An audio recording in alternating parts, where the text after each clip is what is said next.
Saya harap kalian dalam keadaan yang sehat ya. Pada video kali ini, kita akan membahas materi menyanyi dengan satu suara. Berikut peta kompetensi pembelajaran. Mari kita lihat bersama-sama. Topik pembelajaran kita yaitu menyanyi secara unisono. Dalam pembelajaran ini, kita akan membahas teknik pernapasan dan teknik vokal.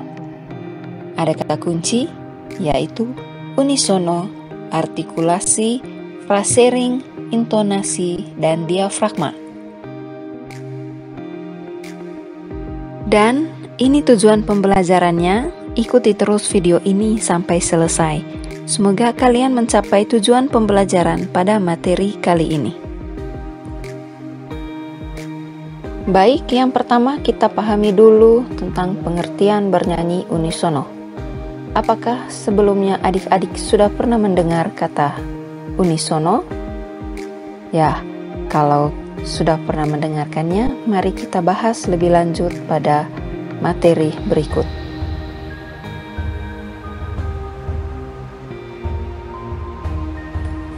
Uni adalah satu, sedangkan sono adalah suara. Jadi, secara singkat, arti unisono adalah satu suara. Lalu, apa itu pengertian bernyanyi unisono?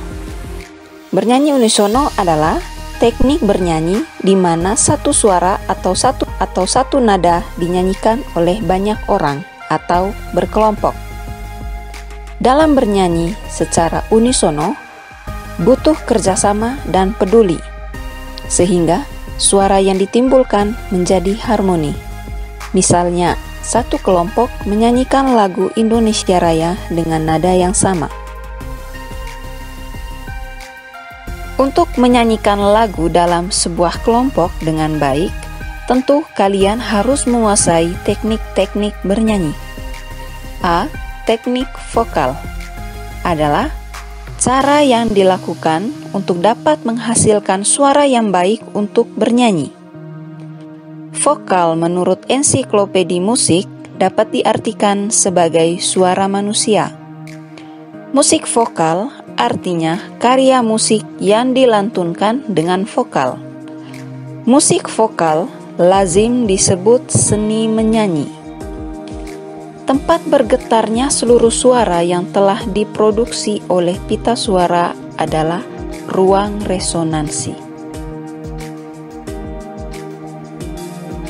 Dalam bernyanyi, terdapat 3 teknik vokal. 1. Artikulasi adalah cara pengucapan kata demi kata yang baik dan jelas dalam lirik lagu. Artikulasi merupakan alat ekspresi kita. Artikulasi juga adalah mana kita membentuk kata-kata kita dalam lirik. Bentuk atau sikap mulut sewaktu menyanyi sangat mempengaruhi pembentukan nada yang dihasilkan. 2. Frasering adalah aturan pemenggalan kalimat yang baik dan benar sehingga mudah dimengerti dan sesuai dengan kaidah-kaidah yang berlaku. Tujuan frasering adalah agar dapat memenggal kalimat musik lebih tepat sesuai dengan isi kalimat. 3. Intonasi adalah tinggi rendahnya suatu nada yang harus dijangkau dengan tepat. Intonasi berfungsi sebagai pembentuk makna kalimat. Untuk itu, ada beberapa hal yang harus diperhatikan dalam mencapai intonasi yang baik, yaitu rileks, tidak tegang dalam menyanyi, tidak takut dalam mencapai nada tinggi, percaya diri, konsentrasi, tidak ragu-ragu dalam mengambil nada, sehingga tinggi nada tidak turun. Agar kalian lebih memahami 3 teknik vokal ini, perhatikan contoh pada video berikut. Artikulasi. Seperti yang dibahas pada poin sebelumnya, artikulasi adalah pengucapan kata-kata yang jelas dalam bernyanyi. Artikulasi yang jelas dapat dibentuk dari huruf-huruf vokal dan huruf konsonan. Mengapa artikulasi sangat penting, bahkan diwajibkan dalam bernyanyi? Ya, karena pesan sebuah lagu akan disampaikan melalui syair yang dinyanyikan. Maka bentuk mulut atau sikap mulut sewaktu menyanyi sangat mempengaruhi pembentukan nada yang dihasilkan. Coba kalian perhatikan contoh berikut. Saya mengambil contoh lagu Indonesia Pusaka. Pertama, saya akan menggunakan artikulasi yang kurang baik. Indonesia tanah air beta, pusaka abadi nan jaya. Ya, artikulasi yang kurang baik. Mengapa itu bisa terjadi? Ya, betul sekali. Karena kita kurang membuka mulut kita sehingga suaranya kurang jelas dan penampilannya kurang menarik, ya kan? Kalau begitu, coba kita bandingkan dengan contoh yang kedua. Indonesia tanah air beta, pusaka abadi nan jaya. Bisa kalian bandingkan perbedaan dari keduanya?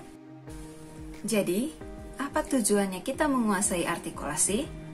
Agar orang yang mendengarnya merasa nyaman dan pelafalan hurufnya pun jelas. Berikutnya, frasering. Frasering adalah pemenggalan kalimat yang baik dan benar.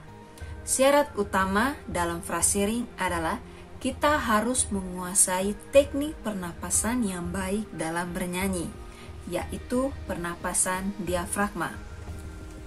Tentang pernapasan diafragma akan saya jelaskan pada poin berikutnya. Syarat yang kedua adalah kita tahu pemenggalan katanya. Perhatikan arti dan makna dari lagu tersebut. Contoh lagu Indonesia Pusaka. Indonesia tanah air beta. Berarti satu kalimat ini harus dinyanyikan dalam satu napas. Saya akan memberikan contoh frasering yang benar dan frasering yang salah. Perhatikan. Indonesia tanah air beta. Yang benar. Yang kedua, frasering yang salah. Indonesia tanah air beta. Ya, bisa dimengerti? Ya, jika kita salah mengambil napas, maka pemenggalan itu sudah tidak diperhatikan lagi. Intonasi adalah tinggi rendahnya suatu nada yang harus dijangkau dengan tepat. Kita garis bawahi kata tepat. Kalau kalian memahami kata tepat, berarti sasarannya pas, tujuannya pas. Ya kan? Begitu pula pada saat bernyanyi. Setiap nada-nada dalam lagu tersebut harus kita jangkau atau kita kuasai. Supaya lebih mudah kalian memahaminya, perhatikan contoh berikut. Nada terendah dalam lagu Indonesia Pusaka adalah nada sol. Maka kita harus menjangkau nada sol dengan benar. Indonesia tanah air beta, pusaka abadi nan jaya. Mengapa saya dapat menjangkau nada tadi? Ya, jawabannya karena saya tidak ragu-ragu dalam mengambil nadanya. Selain teknik vokal, teknik bernyanyi yang paling penting adalah pernapasan. Terdapat 3 jenis pernapasan dalam bernyanyi. Yang pertama, pernapasan dada. Bagian rongga dada mengembang. Pernapasan ini jarang dipergunakan seseorang dalam bernyanyi karena cepat kehabisan napas dan mudah lelah. Pernapasan dada akan menghasilkan suara dengan nada-nada rendah. 2. Pernapasan perut. bagian rongga perut yang mengembang.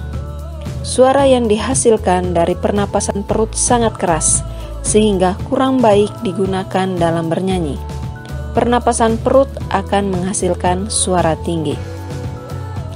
Yang ketiga, pernapasan diafragma. Pernapasan diafragma merupakan jenis pernapasan yang paling cocok digunakan dalam bernyanyi. Pernapasan ini memungkinkan kita menghasilkan suara murni dengan napas yang panjang. Pernapasan diafragma juga dapat memperkecil ketegangan pada dada, bahu, dan leher, sehingga dapat mengurangi resiko cedera. Nah, itu tadi secara umum materi tentang bernyanyi unisono. Semoga anak-anak bisa mengerti ya. Selanjutnya, untuk menambah pemahaman anak-anak sekalian dalam bernyanyi unisono, Ibu minta kalian mengerjakan tugas yang ada dalam bahan ajar halaman 7 dan dikerjakan secara individu. Jika anak-anak sekalian memiliki pertanyaan atau hal-hal yang belum dimengerti, silakan kalian menuliskan pertanyaan dan hal-hal yang belum dimengerti itu dikirimkan ke nomor WA Ibu dan akan dijelaskan pada pertemuan selanjutnya. Sampai di sini pertemuan pertama kita. Terima kasih karena sudah berpartisipasi untuk mengikutinya. Selamat pagi dan sampai jumpa.